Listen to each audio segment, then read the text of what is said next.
तो गाइस आप इस कॉमिक्स में देख चुके हैं इतना सारा चीज़। थोड़ा सा मैं रिकैप करा देता हूँ कि शाही महल का ये जो कॉमिक्स है, क्रूकबॉन्ड और शाही महल का षड्यंत्र, बड़ी अच्छी स्टोरी है इसकी। ये इसका फ्रंट कवर रहा। ये क्रूकबॉन्ड क्या उस समय, क्या उस ज़माने के कॉमिक्स आते थे, ज़बरदस्त, इनका कोई जवाब नहीं। ये क्रूकबॉन्ड और मोटू एक दिन लाइब्रेरी जा रहे होते हैं। लाइब्रेरी खोजते खोजते उन्हें काफ़ी टाइम हो जाता है। लास्ट में उनकी लाइब्रेरी मिलता है। इधर धमाका सिंह उनकी खिदमत में घर पे तैयार रहता है और उन पे काफ़ी नाराज़ होता है लेट से आने के चलते। उनकी माँ गुलाबवती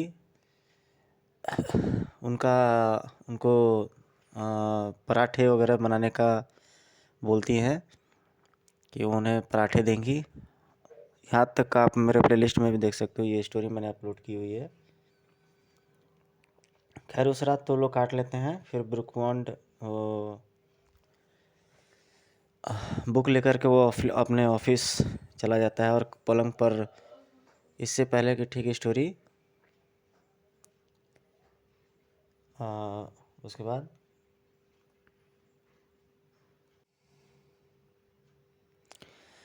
शीघ्र ही कुर्कबांड के भी खर्राटे गूंजने लगे। लेकिन अभी कुर्कबांड को सोचे हुए कुछ ही देर हुई थी कि अचानक जाने कैसे उसकी नींद खुली और वो उठकर बैठ गया। पता नहीं आज मुझे नींद क्यों नहीं आ रही। खैर अच्छा है, अब मैं सोऊंगा नहीं, सीधा ऑफिस चलकर वहीं यह किताब पढ़ूंगा। कुछ देर बाद ऑफिस में ये किताब पढ़ता है कुर्कबांड। तभी एक साधु आ जाते हैं और साधु वो उससे कुछ दक्षिणा वगैरह की डिमांड करते हैं क्रूकबॉन्ड से। और क्रूकबॉन्ड उन पे नाराज़ हो जाता है दक्षिणा मांगने के चलते। और साधु महाराज को कुछ अपशब्द पाखंडी वगैरह भी बोल देता है क्रूकबॉन्ड। तब क्रूकबॉन्ड इस साधु से प्रमाण मांगता है कि आप कोई चमत्कार वगैरह दिखा सकते हैं क्या।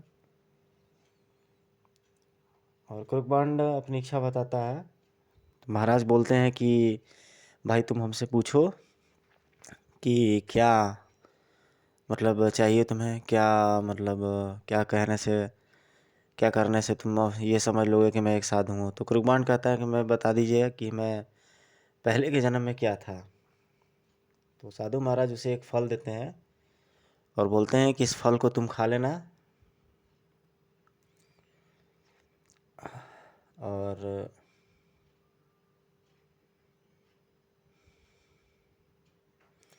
जैसे ही क्रूकबॉन्ड फल खाता है उसका शरीर हल्का होकर के जैसे लगता है कि उड़ने लगता है। और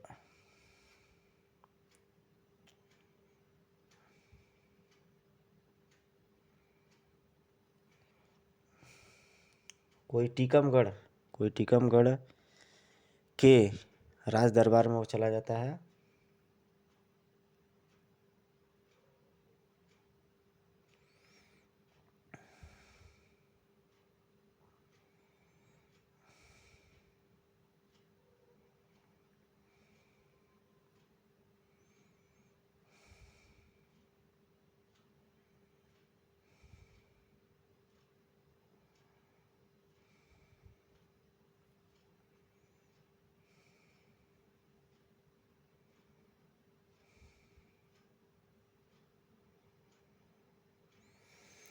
इधर महारानी का गहना चोरी हो जाता है टीकमगढ़ में, जो कि राज जासूस रहता है क्रूकबॉन्ड अपने पूर्व जन्म में।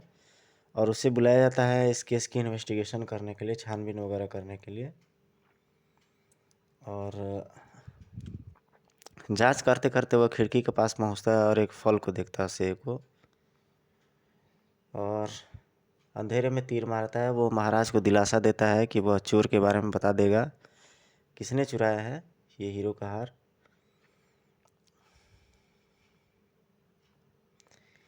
इसके बाद मोटू मोटू आने वाला रहता है, जो कि युवराज रहता है उस नगर का।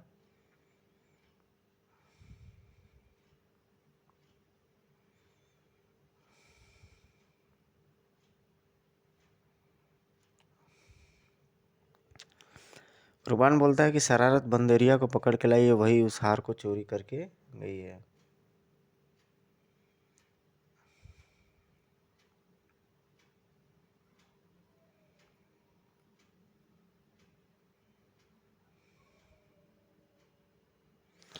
महाराज यह रहा हार, यह हमें महल के पीछे बाग में एक पेड़ की डाल पर मिला। उस पेड़ पर वह बंदरिया बैठी थी। और क्रूकबॉन्ड बिल्कुल इस बात से फेमस हो जाता है और बड़ी प्रशंसा होती है उसकी क्रूकबॉन्ड की राज दरबार में।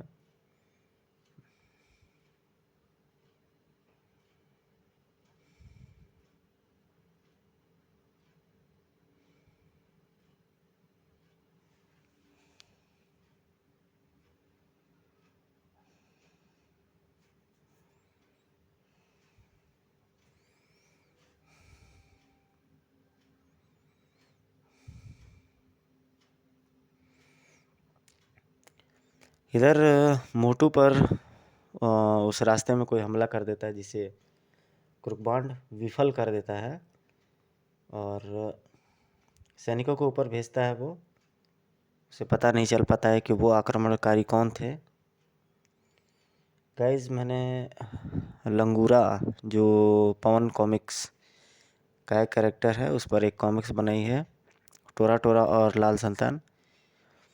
और एक और लंगूरा महाबली लंगूरा बनाई जो कि बहुत अच्छी स्टोरी है, आप लोग ज़रूर उसे देखें।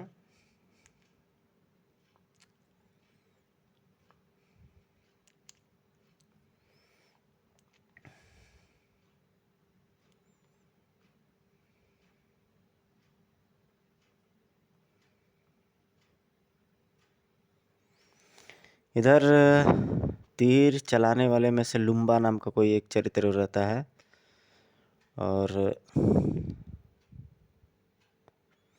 सोहन सिंह राजा कबीले के सरदार से मिलने आ रहा है और जासूस का बच्चा यहाँ क्रूकबॉन्ड के बारे में बात की जा रही है।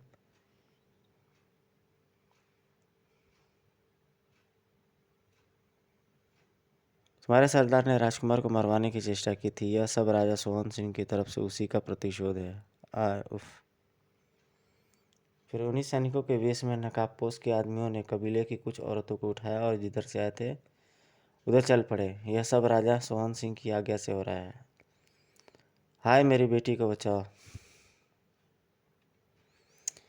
और जब यह बात कबीले के सरदार को पता लगी तो वह चीख पड़ा, राजा सोहन सिंह, अगर यह कुकर्म तुम्हारे ही आदेश पर हुआ है तो कसम है हमें कबीले की देवता की, हम राजमहल की ईंट से ईंट बजा देंगे।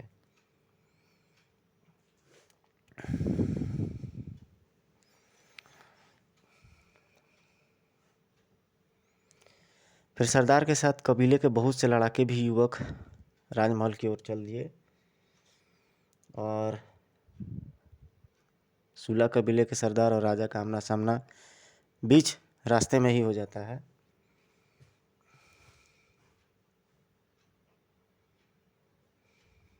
दोनों एक दूसरे पर आरोप लगाते हैं।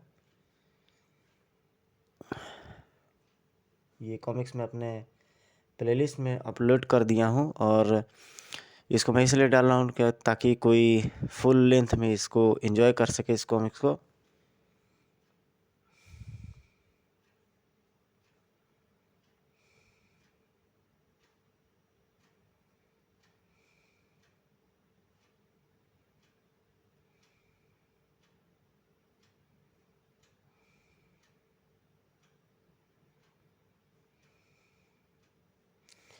ये दोनों लड़ने के लिए तैयार हो जाते तभी क्रूकबॉन्ड बीच में आकर के उन्हें समझाता है और मना करता है।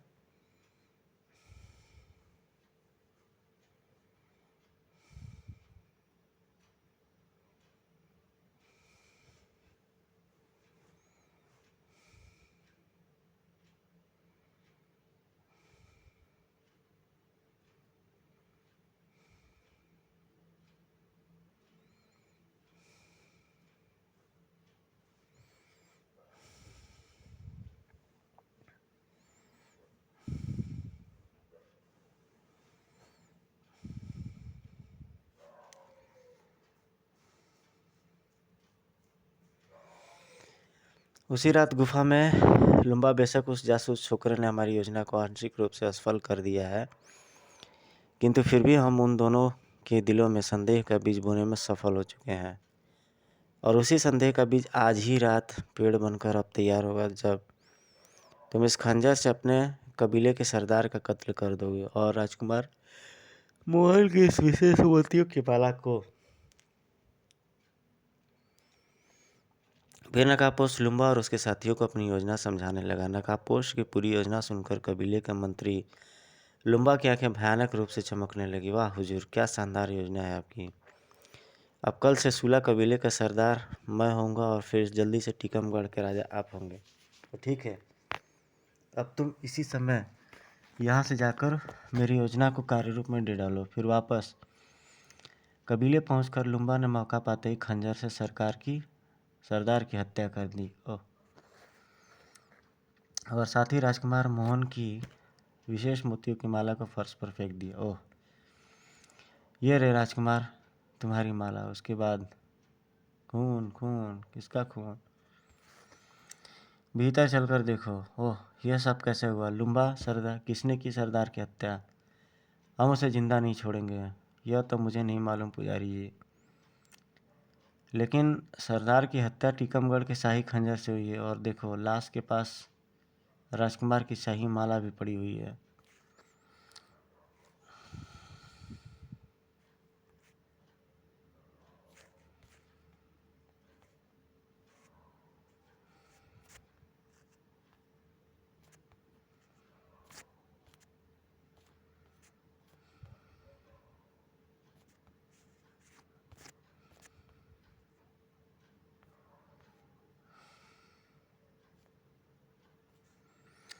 जरूर राजा सोहन सिंह के इशारे पर हुआ है। हम टीकमगढ़ के राजमहल की ईंट से बजा देंगे। हम उसके पूरे खानदान का नाश कर देंगे। हम राजा के बच्चे का खून पी जाएंगे। हम महल में आग लगा देंगे। साथियों, हम बेशक ऐसा ही करेंगे, लेकिन कल सरदार का अंतिम संस्कार करने के बाद। दूसरे दिन सरदार लुम्बा का अंतिम संस्कार करने के बाद सूला कबीले के अधिकांश युवक लुम्बा के नेतृत्व में राजमहल की ओर बढ़ चले। राजा सोहन सिंह मुर्दाबाद। हमारे सरदार के हत्यारे राजकुमार को फांसी दो। जब कबीले वाले राजमहल पहुंचे तो सैनिकों ने उन्हें रोकने की कोशिश की। खबरदार, कोई अंदर नहीं आएगा। राजा सोहन सिंह मुर्दाबाद। उत्तेजित कबीले वालों ने रोकने वालों के पहरेदारों को मार डाला। उफ, आई। ठहरो, ये सब क्या हो रहा है? वारा सरदार के खूनी का बाप, मारो, आग लगा दो महल को। तभी वहां सेना पहुंच गई। सैनिकों, विद्रोहियों को कुचल डालो। सैनिकों और सूला कबीले के लोगों में भयंकर जंग छिड़ गई। आई कचा। शीघ्र ही टीकमगढ़ की विशाल सेना के सामने मुट्ठी भर कबीले वाले ज़्यादा देर न टिक पा सके। कुछ मारे गए, बाकी जान बचा के भागे। भागो। मेरी योजना लगभग कामयाब हो चुकी है, अतः अब भाग निकलने में ही भलाई है। उनके भागते ही राजा ने मंत्रीगण एवं उच्चाधिकारियों की एक गुप्त बैठक बुलाई। महाराज जी, यह सब क्या हो रहा है? परे राजकुमार पर कातिलाना हमला, फिर हमारे और अब मेरे मित्र की हत्या, और उसका इल्ज़ाम भी हम पर लगाया जा रहा है। महाराज, मुझे लगता है कि कबीले के लोग पागल हो गए हैं जो इस तरह की ओछी हरकतों पर उतर आए हैं। कबीले वाले पागल हो गए हैं या आप? सवाल ये नहीं है। सवाल यह है कि आखिर यह सब क्यों और कैसे हो रहा है। जी महाराज, मैं ही कैसे बकरी की तरह मिमिया रहे हैं बापू। राज जासूस, तुम कह रहे थे कि यह सब हमारे खिलाफ कोई षड्यंत्र है। क्या बता सकते हो कि यह कैसा षड्यंत्र है? महाराज, मैं अभी तो कुछ नहीं बता सकता, लेकिन आपको विश्वास दिलाता हूँ कि ठीक 2 दिन के अंदर अंदर मैं षड्यंत्रकारी व उसके उद्देश्य दोनों का पता लगाकर सारी जानकारी आपको दे दूंगा। ठीक है, हम तुम्हें 2 दिन की मोहलत देते हैं। इसी के साथ वह गुप्त बैठक समाप्त हो गई। अगले दिन अंधेरा होने से कुछ पहले कुरुकमांड शूला कबीले के कुछ देर दूर एक पर्व पर बैठा सोच रहा था। कहीं कबीले के सरदार की हत्या लुम्बा ने तो नहीं करवाई है। ये कहीं सरदार को मारकर या मारवा कर वह तो सरदार की हथियाने की नहीं सोच रहा। यह सब षड्यंत्र उसने नहीं रचा। किस संदेह की हत्या का संदेह कबीले वाले को उस पार न करे। खैर जो भी हो, यह सब षड्यंत्र उसने कहीं इसलिए तो नहीं रचा कि सरदार की हत्या का संदेह कबीले वाले उस पर भी न करे। खैर जो भी हो, मैं एक दिन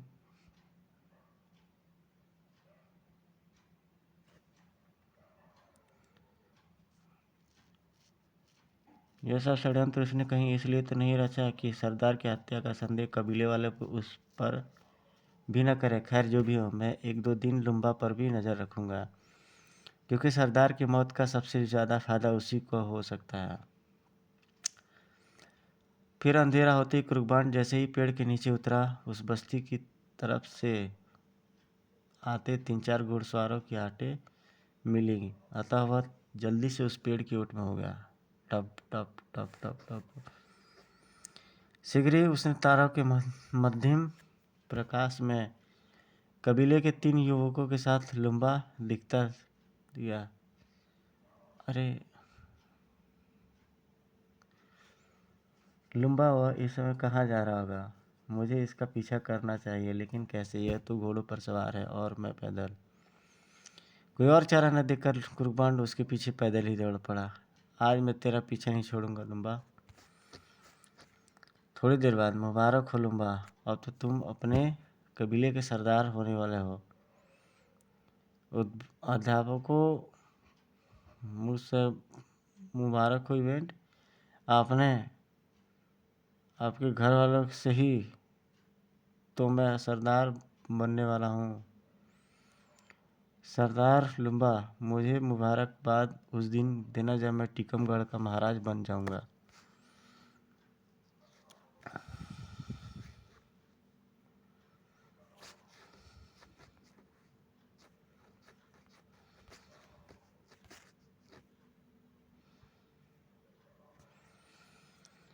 इसी के साथ वह गुप्त बैठक समाप्त हो गई। और यहाँ कुर्बान एक पेड़ पर चढ़ गया।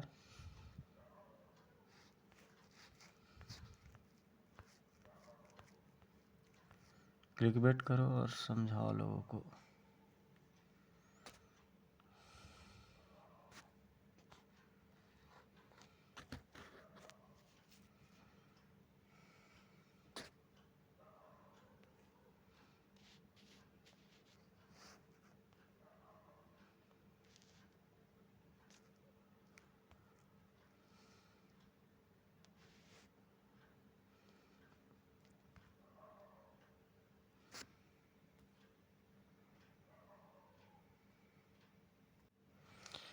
लेकिन राजा सोहन सिंह, तुमने बिना सच झूठ जाने मेरे कबीले पर जो अत्याचार करवाया है, उसे मैं कभी माफ़ नहीं करूँगा। कबीले के नियम अनुसार तुम्हें तुम्हारे कुकर्म की सज़ा मौत मिलेगी। खामोश दुष्ट, अपने दोस्त को छुपाने के लिए मुझे दोष दे रहा है। हम तुम्हारा सिर्फ कलम कर देंगे।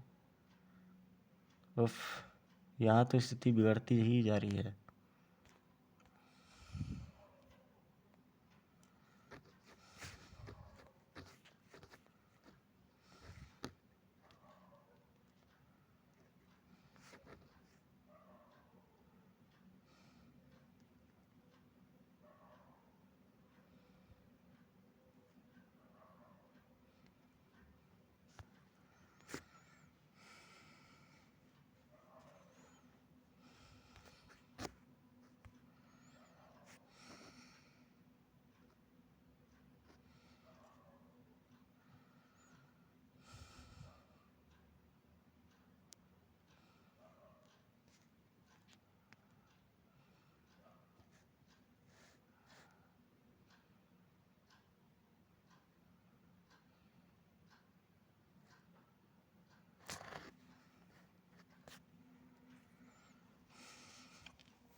इधर वो उसके पीछे दौड़ता है क्रूकबॉन्ड, मेन विलेन के पीछे।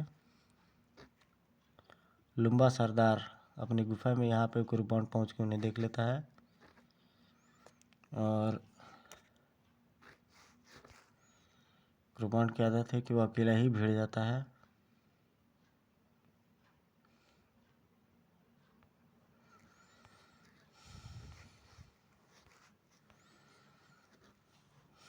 है राज जासूस साथियों, इन्हें फौरन ख़त्म कर दो। ठहरो, कोई इसे नहीं मारेगा।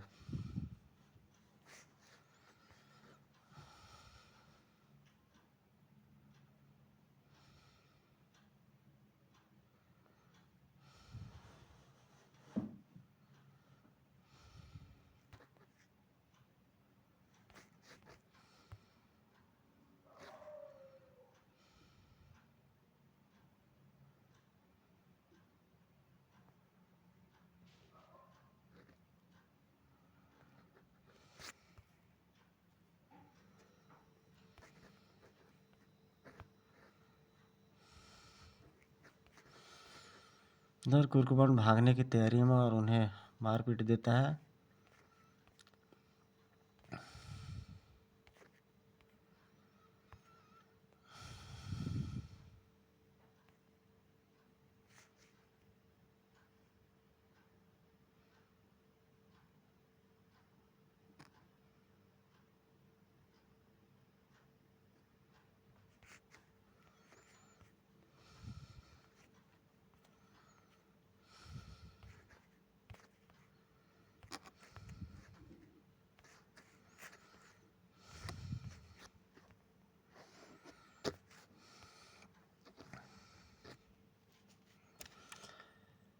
और उसके घर में ही किसी का पीछे उसका दिमाग था। इधर क्रूकबॉन्ड को होश आते हुए। गाइस, आपको ये अगर वीडियो अच्छी लगी हो तो लाइक सब्सक्राइब शेयर ज़रूर करिएगा। आपसे जल्दी ही एक नया वीडियो मिलूँगा, एक इंटरेस्टिंग। तब तक आप अपना केयर करिए, ध्यान दीजिए। धन्यवाद बहुत बहुत आपका।